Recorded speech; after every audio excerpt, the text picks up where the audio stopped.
Railway track पर जब train चलती है तो वो जनरेट करती है हाई डायनेमिक फोर्सेस ट्रैक पर। तो ये ट्रैक इन फोर्सेस को कैसे झेलती है? तो ट्रैक बिछाने से पहले सबसे पहले बिछाया जाता है इन पर मिट्टी, उसके बाद उसको अच्छे से रोलर की मदद से दबाया जाता है, फिर उसके बाद बिछाया जाता है सब बैलास्ट यानी छोटी छोटी गिट्टियां, और उसको भी रोलर की मदद से दबा दिया जाता है। उसके बाद इन पर बैलेस्ट यानी बड़ी गिट्टियों को बिछाया जाता है और फिर उन गिट्टियों को लेवल करा जाता है। लेवल करने के बाद उन पर स्लीपर बिछाए जाते हैं और उसके बाद उस पर रेल फिट करा जाता है, और ये प्रोसेस मैनुअल भी करा जाता है और ट्रैक लेइंग मशीन की मदद से पटरी को बिछाया जाता है। ट्रैक लेइंग मशीन स्लीपर को बिछाते हुए जाती है और उसके ऊपर रेल को भी फिट करते हुए चलती है, और स्लीपर और रेल को कनेक्ट करने के लिए यूज करे जाते हैं क्लिप को। ये मशीन उसको भी लगाते हुए चलती है।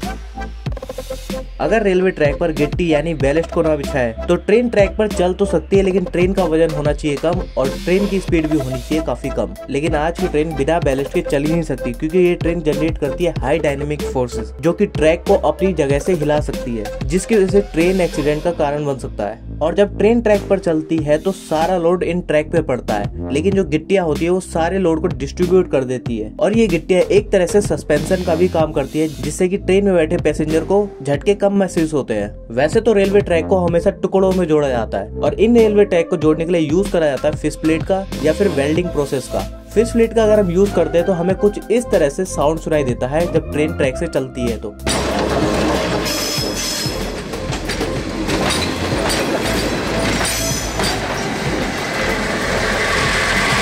और अगर हम वेल्डिंग प्रोसेस का यूज करें तो जब ट्रेन ट्रैक से चलेगी तो हमें कम आवाजें सुनाई देगी, लेकिन 100% ट्रैक को वेल्डिंग करना पॉसिबल नहीं है, क्योंकि ट्रैक गर्मियों में फैलता है और सर्दियों में ट्रैक जो है वो सिकुड़ता है। इसके कारण हर 100 मीटर पे फिश प्लेट लगाना जरूरी हो जाता है, और अगर हम गैप ना रखें तो थर्मल एक्सपेंशन के कारण तो ट्रैक कुछ इस तरह से बेंड हो जाएगी। ट्रैक के बीच में लगभग गैप 6 mm तक का छोड़ा जाता है। ट्रेन को ट्रैक चेंज करने के लिए कुछ इस तरह के क्रॉसिंग नोस और विंग रेल को लगाया जाता है। अगर ये क्रॉसिंग नोस और विंग रेल ना लगाया जाए और पटरी को कुछ इस तरह से इंटरसेक्ट करा के सीधा ले जाया जाए तो ट्रेन ट्रैक को कभी चेंज ही नहीं कर पाएगी। तो इसके लिए किया जाता है पटरी में गैप, ताकि ट्रेन के व्हील में लगे फ्लेंजेस इन गैप से निकल सके। और ट्रेन की क्रॉसिंग को परफेक्ट करने के लिए लगाया जाता है विंग रेल को, जो कि व्हील को गाइड करता है, और क्रॉसिंग नोस को लगाया जाता है ताकि ट्रेन ट्रैक चेंज कर सके। और जहाँ पर ये क्रॉसिंग नोस होता है उसकी दूसरी तरफ लगाए जाते हैं गार्ड रेल को। और इसका काम क्या होता है, जब ट्रेन ट्रैक चेंज करती है तो कहीं ट्रेन ट्रैक से ना उतर जाए तो उसके लिए लगाए जाते हैं गार्ड रेल को, और गार्ड रेल को बोला जाता है चेक रेल। और ये गार्ड रेल को ब्रिज पर भी लगाया जाता है ताकि जब ट्रेन ट्रैक पर चले तो सारा लोड पूरे ब्रिज पर डिस्ट्रीब्यूट हो जाए।